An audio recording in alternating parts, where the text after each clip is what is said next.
വരാനിരിക്കുന്ന റംസാൻ വിഷു ആഘോഷങ്ങളെ വരവേൽക്കാൻ 10% മുതൽ 40% വരെ ആകർഷകമായ ഓഫറുകളുമായി നിറം ഫാബ് ഒരുങ്ങിക്കഴിഞ്ഞു. റെഡിമെയ്ഡ് വസ്ത്രങ്ങളുടെ അതിവിപുലമായ collection, gents, ladies and kids വെയറുകളുടെ അതിവിപുലമായ ശേഖരം, വിശാലമായ കാർ പാർക്കിംഗ് സൗകര്യം.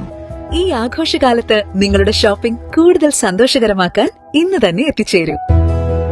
ചേലക്കര ഗ്രാമപഞ്ചായത്തിലെ ഹെൽപ്പ് ഡെസ്ക് അടച്ചുപൂട്ടിയതുമായി ബന്ധപ്പെട്ട വിവാദങ്ങളിൽ വിശദീകരണവുമായി പഞ്ചായത്ത് ഭരണസമിതി രംഗത്തെത്തി.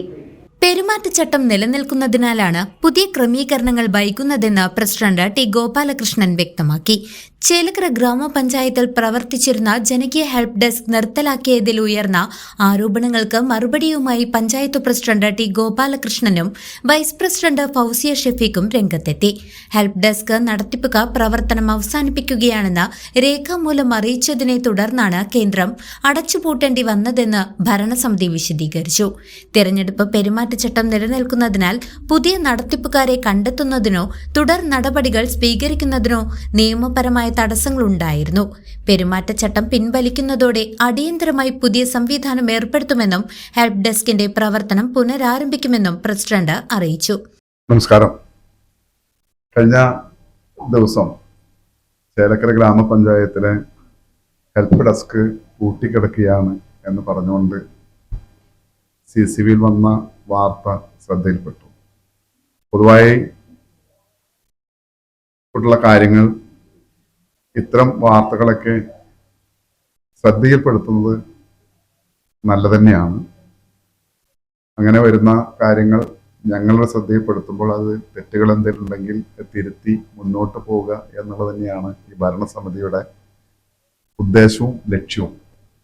എന്തായാലും ഈ കാര്യത്തിൽ പറയാനുള്ളത്, പ്രഭിത എന്ന് പറഞ്ഞ ഒരു കുട്ടിയാണ് ഇത് ഏറ്റെടുത്ത് ഹെൽപ്പ് ഡെസ്ക് ഏറ്റെടുത്ത് നടത്തുന്നതിന് വേണ്ടി ഇവിടെ ആദ്യം അപേക്ഷിക്കുകയും അതിനുശേഷം ഇത് നടത്തിക്കൊണ്ടുപോകുന്നതിന് ബുദ്ധിമുട്ടുണ്ടെന്നും ലാഭകരമല്ല എന്ന് പറഞ്ഞുകൊണ്ട് 2 പ്രാവശ്യം കത്ത് തന്നിട്ടുണ്ട്.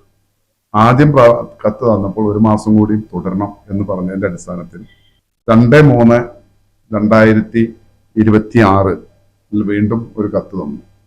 അതിനുശേഷം ആണ് 1 മാസം കഴിഞ്ഞപ്പോഴാണ് ഇത് അവസാനിപ്പിക്കാൻ അവർ തീരുമാനിച്ച് കത്ത് തന്നിട്ട് അവസാനിപ്പിച്ച്. അതിനുശേഷമാണ് ഞങ്ങൾ കമ്മിറ്റിയിലേക്ക് ഇത് വീണ്ടും മറ്റാർക്കെങ്കിലും കൊടുക്കുന്നതിന് വേണ്ടി കമ്മിറ്റി വയ്ക്കുകയും അത് ഉണ്ടായാൽ പറ്റാത്തൊരവസ്ഥ വന്നത് തെരഞ്ഞെടുപ്പ് അതിൻ്റെ വിജ്ഞാപനം ഇറങ്ങി. തെരഞ്ഞെടുപ്പ് വിജ്ഞാപനം ഇറങ്ങിക്കഴിഞ്ഞാൽ ആ വിജ്ഞാപനം നിലനിൽക്കുന്നിടത്തോളം കാലം ഇത്തരത്തിലുള്ള പ്രവൃത്തികൾ, കരാറുകൾ, നിയമനങ്ങൾ നടത്താൻ പാടില്ല എന്നുള്ളത് കൊണ്ടാണ് അത് ഇപ്പോൾ ആർക്കും കൊടുക്കാതെ അതിന്മേൽ നടപടിയെടുക്കാതെ കിടക്കുന്നത്.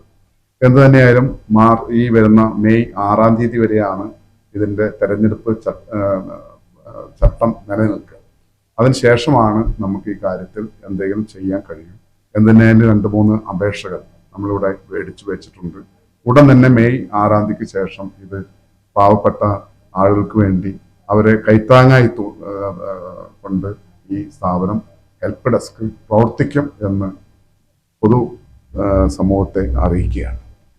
കഴിഞ്ഞ ദിവസം ഹെൽപ്പ് ഡെസ്ക് പൂട്ടിയത് സ്വകാര്യ ലോബികളെ സഹായിക്കാനാണെന്ന ആരോപണം നാട്ടുകാർക്കിടയിൽ ശക്തമായിരുന്നു. ഇതിനു പിന്നാലെയാണ് ഔദ്യോഗിക വിശദീകരണവുമായി പഞ്ചായത്ത് അധികൃതർ എത്തിയത്. CCV news, Chelakkara.